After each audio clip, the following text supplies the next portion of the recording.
मध्य प्रदेश की आर्थिक राजधानी इंदौर पुलिस द्वारा अंतर्राज्यीय स्तर की एक ऐसी गैंग को पकड़ा गया है जो कि विभिन्न जिलों में होटल में रुकने के बाद सोने घरों को निशाना बनाया करती थी। तो वहीं गैंग का एक मुख्य सरगना राजेंद्र भी पुलिस के हाथ लगा है, जो गैंगस्टर को हथियार सप्लाई करने में माहिर है। इंदौर के अन्नपूर्णा थाना क्षेत्र के विभिन्न कॉलोनी में पिछले कई दिनों से चोरी की वारदातें हो रही थी और इसी के तहत पुलिस द्वारा सीसीटीवी फुटेज के आधार पर एक संदिग्ध वाहन के करीब 50 से अधिक सीसीटीवी फुटेज खंगाले गए, जिसमें संदिग्ध वाहन की तलाश करते पुलिस पूरे गिरोह के पास तक पहुंच गई, जिसमें मुख्य सरगना राजेंद्र सिंह बरनाला को पकड़ा गया है। उसके द्वारा दिल्ली में भी अवैध हथियारों के साथ उसे पकड़ा जा चुका था, जिसके पास से 18 हथियार पुलिस ने बरामद किए थे। बताया जा रहा है कि खालिस्तान संगठन से लेकर विश्नोई गैंगस्टर के गिरोह तक को अवैध हथियार सप्लाई किए हैं। पुलिस द्वारा राजेश, बादल, सिद्धार्थ, बलवान को भी पकड़ा गया, जिनसे एक द्वारकापुरी का रहने वाला है, और उसी के साथ इंदौर में इस गैंग ने सक्रियता से चोरी की वारदातों को अंजाम दिया था। अन्नपूर्णा थाना क्षेत्र में विगत दिनों में 2 चोरी के प्रयास की घटनाएं हुई थी, भवानीपुर कॉलोनी में और लोकमान्य नगर में। इसके विवेचना के दौरान में पुलिस की टीमें लगातार आसपास के फुटेजेस को चेक कर रही थी और टेक्निकल सर्विलांस में भी देखा जा रहा था। इस पर से एक गाड़ी लोकेट करवाई गई थी और उसके बाद में उस गाड़ी को पीछा करते हुए लगभग 5 आरोपियों को हमने गिरफ्तार किया है। 5 आरोपी में से ये जो हैं ये बड़वानी और इंदौर जिले के रहने वाले हैं।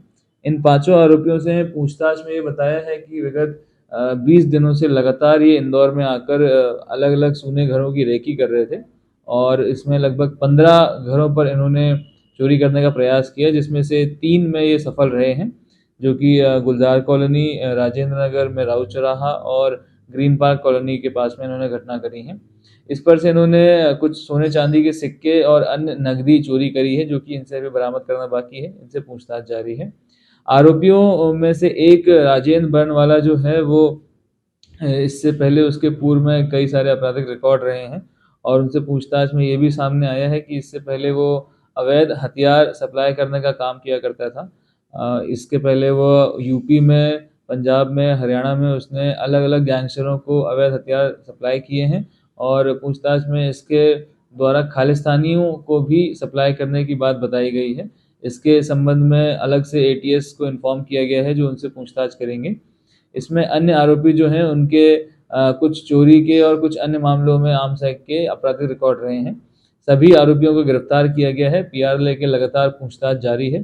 पूछताछ के बाद में अन्य जगह जहां इन्होंने घटनाएं करी हैं उसमें चोरी किया गया मशरूका बरामद किया जाएगा और अगर कहीं कोई अवैध हथियार इनके पास में है तो उनको भी बरामद किया जाएगा। सर, जिस तरह से खालिस्तान इसके पास से 18 पिस्टल्स दिल्ली पुलिस ने बरामद करी थी और उस समय इसके संबंध खालिस्तानियों से होना दिल्ली पुलिस द्वारा बताया गया था। उसमें ये काफ़ी समय से जेल में था और जेल से रिहा हुआ है। जेल से रिहा होने के बाद में ये वापस इंदौर और बड़वानी में आके रहने लग गया था और इस प्रकार से चोरी की घटनाएं करने के लिए इन लोगों ने प्लान किया। ये जिस गैंग में ऑपरेट करते थे उसमें से एक व्यक्ति है बलवंत सिंह, जो कि इंदौर हवा बंगला का रहने वाला है। उसके द्वारा अलग अलग जगह घूमकर चिन्हित किया जाता था मकानों के जहाँ पर इनको हमला करना है। उनका पीआर लिया गया है और लगातार इनसे पूछताछ जारी है अलग अलग मुद्दों पे। एटीएस को भी इन्फॉर्म किया गया है, वो भी अपने अलग अलग मुद्दों पे पूछताछ कर रही है। पूछताछ करने के बाद में जो तथ्य सामने आएंगे उसके अनुसार विधिनुसार कार्रवाई की जाएगी। ताज़ा खबरों के लिए सब्सक्राइब करें JSR टाइम्स और साथ ही नोटिफिकेशन पाने के लिए बेल आइकन को दबाएं।